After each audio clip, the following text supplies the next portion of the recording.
விருப்பத்திலே 2 விருப்பம் இருக்கு. நம்ம எல்லாருக்கும் தேவனை தேடணும்னு ஒரு விருப்பம் உண்டு. இதுல மாற்று கருத்து இல்லை. ஏன்னா அவரை விரும்பி தான் அந்த ரட்சிப்புக்குள்ள என்ன செஞ்சிருக்கிறோம், வந்திருக்கிறோம்.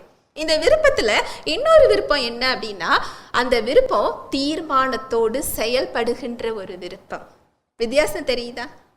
தேவனை பிடிக்கும்னு சொல்ற ஒரு விருப்பமும், அந்த விருப்பத்திற்கு நான் என்னை மாற்றுகிறேன் அப்படின்னு சொல்லி தீர்மானம் எடுக்கிறதற்கும் எவ்வளவு பெரிய வித்தியாசம் சொல்லுங்களேன். முதல்ல சொன்ன விருப்பத்துல தேவனால செயல்பட முடியாது. 2வது சொல்ற விருப்பத்துல தேவன் உங்க வாழ்வை மாற்ற முடியும். அவருடைய விருப்பத்துக்கு நீங்க கீழ்ப்படுத்துறது 2வது சொன்ன விருப்பத்தின்படி நீங்க கீழ்ப்படுத்தணும். நான் என்னை மாற்றுவதற்கு ஒப்பு கொடுக்கிறேன். ஏன் விருப்பம் இல்லை, உங்க விருப்பம் செயல்படட்டும். ஏன் வழி இல்லை, உங்க வழி செயல்படட்டும்.